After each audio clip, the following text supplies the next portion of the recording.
The journey of the soul. We ask Allah to guide us to the straight path. We ask Allah to guide us to the straight path. Alhamdulillahi Rabbil Alameen wa salatu wa salamu ala Sayyidil Anbiya'i wal Mursaleen.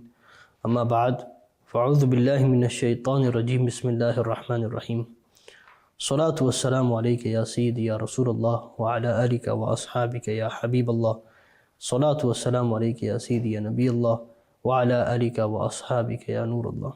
Welcome back to our series, The Journey of the Soul. Inshallah, today we'll be talking about something truly scary, the actual deception of Dajjal, the deception of Dajjal, and when this deception takes place, the arrival of Isa alayhi salam, inshallah, we will go on to in the next few episodes. Dajjal, when his deception becomes famous, and around the world there's this fear, or there's this pandemic, there's this outburst of chaos and disruption, and the strength, the Dajjal, his deceiving strength will increase. He will stand up and deliver a sermon. He will deliver a sermon, and people will migrate towards him. People will go towards him. And when he's recruited all these people, he will stand up and deliver a sermon. So up until now, he has announced that he is a good person, he is charismatic, he has good morals and values, he is freeing people from oppression, he is giving everyone, he is removing poverty, and he will stand up when he's got his enough strength and enough public perception. He will stand up and deliver this sermon, and he will say, is it not time that you know who your Lord is? Is it not time that you know who your Creator is? And they will reply, who? Who is our Creator? He will reply, me, Ma'azallah. He will claim to be God. Up until now, he's been claiming to be the Antichrist, the Messiah. But now, he is claiming to be God. An angel will say, Kadhaba. He has told a lie. And everyone will hear a voice, and the voice will say, Kadhaba. He has lied. And then another angel will say, Saddaqa. He is telling the truth. Two angels. One will say he is lying. One is saying he is telling the truth. And this, for some people, will be a complete confusion. Will be a complete confusion. And this is going to test the true believer from the weak believer. And what does this narration actually mean? What does it mean for two angels to reply? One says one's given a positive feedback, one's given a negative feedback or response. And the scholars have mentioned that when the first angel says Kadhaba, he is lying, that is in response to Dajjal's statement. And when the second angel says Saddaqa, he is responding to the angel.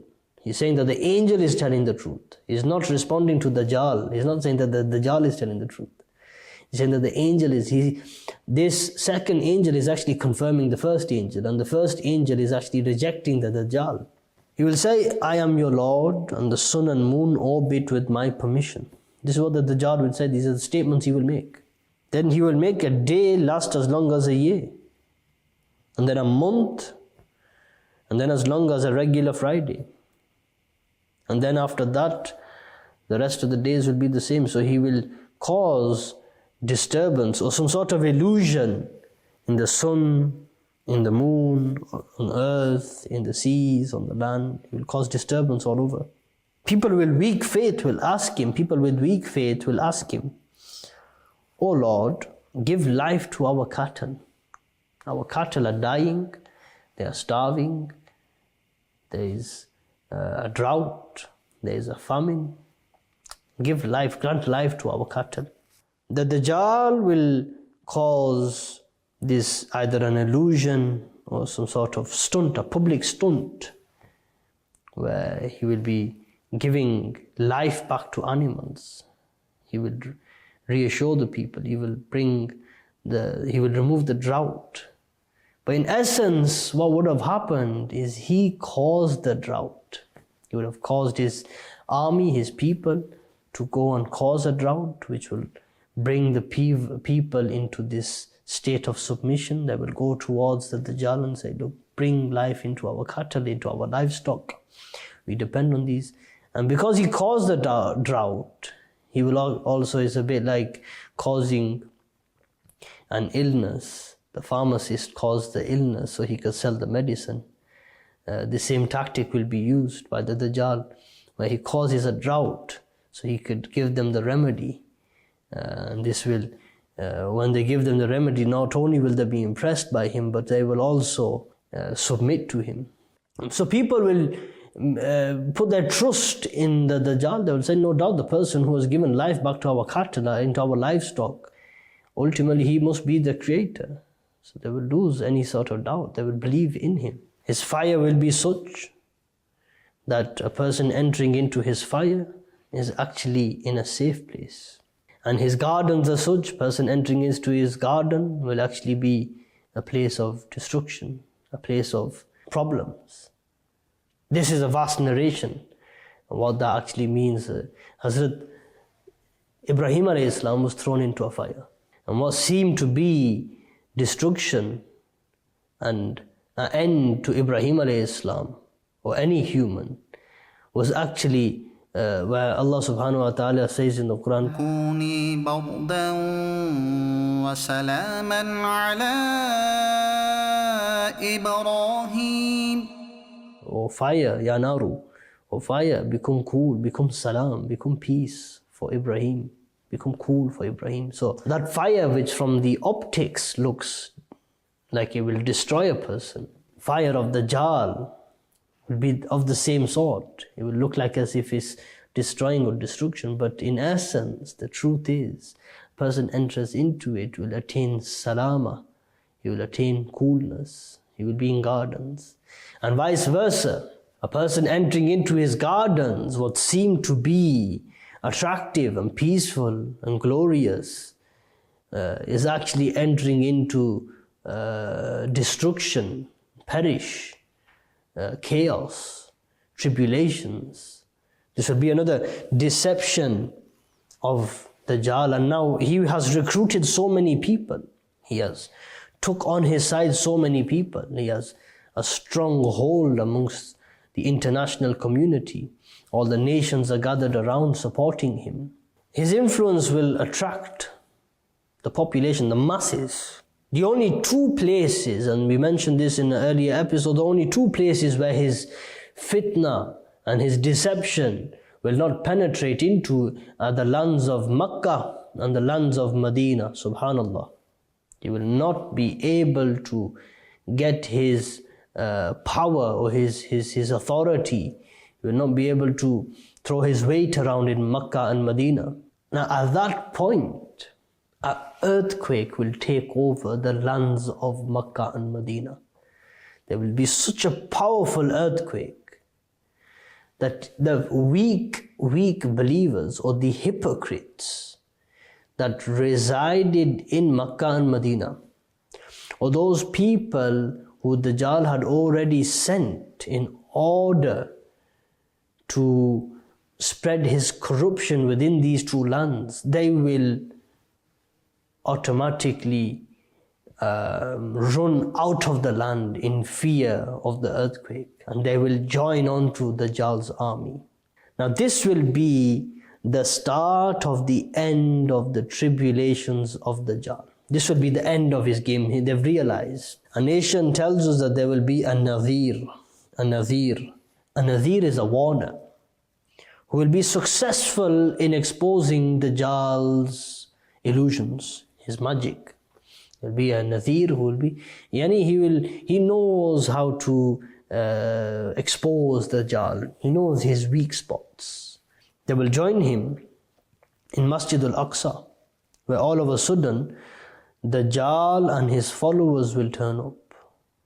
So they will all go to Masjid al-Aqsa. Dajjal and his followers will turn up. Upon the arrival of this satanic army, this oppressive army, the Muslims will say to the blessed person, you sit down, we will defend, we will fight him off. He will reply by saying, no, I will go away and tell the people that he is here. He'll say, no, just give me a minute. I'm going to broadcast that he's here. I'm going to broadcast that he's here. So they're going to try to take over Masjid al-Aqsa. And when he turns around to leave, right in front of his face will be Dajjal and his army. And Dajjal will recognize that this is that person who has been exposing me. This is that person who is called the Nadhir. And the Nadhir will know that Dajjal and his satanic, his oppressive, his destructive army is right in front of me. This will be one man facing a huge army. This one man has been exposing the lies of Dajjal internationally. And Dajjal recognizes that. And Dajjal will say, is this the dude, this the person who says, I do not have godly powers, I do not have divine powers? Then Dajjal will summon one of his soldiers and say, give me a saw, give me a saw. And he will take the saw and he will slice this Nadhir into two. So children who are watching, apologies, but he will saw this Nadhir in a very brutal way. Now, people will be recording this maybe it is a time of social media and press. So when he is getting, so he saws him, slice him in half, and then he turns around and he says to the community, he says, if I bring him back to life, will you believe that I am divine? I have divine powers? People will say, of course. So he does something, and he does some sort of illusion, or he does some sort of what we call a false miracle, and he joins him back together, he comes back to life. And we see this in magic shows where it's all illusions, where they slice a person in half, separate the body, and then they bring them back together. It's common. But when this Nazir gets back up, he turns around, he says, I swear you are definitely the person, the Dajjal, the deceiver that Muhammadur Rasulullah sallallahu alayhi wasallam warned us about, because he told us that you're going to do this, subhanallah. And the question is, why did this person not die? Was it an illusion? Or was it actually he sliced him in half? What was this? Why didn't he die? And Imam Ahmad Raza Khan, he, in one of his books, in one of his works, he says it's absolutely possible that this individual was none other than Khidr alayhi salam, the Nadhir. None other than Khidr alayhi salam, who exposes him. And because Khidr alayhi salam drank from the water or the fountain of life, even if you try to kill him, he won't die, because he has drunk from that fountain. And maybe Dajjal knows this, and Dajjal knows a lot about water, what we discussed about in the previous episodes.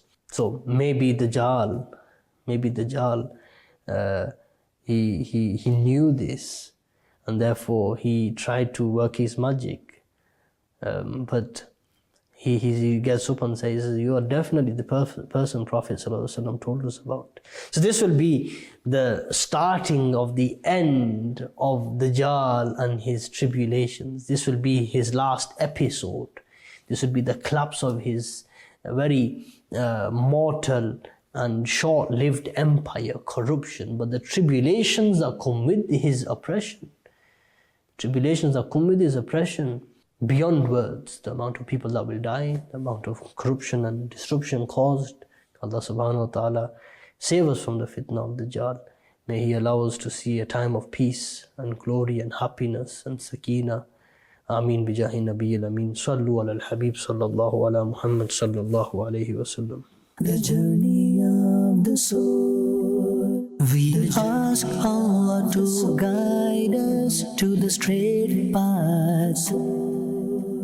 We ask Allah to guide us to the straight path.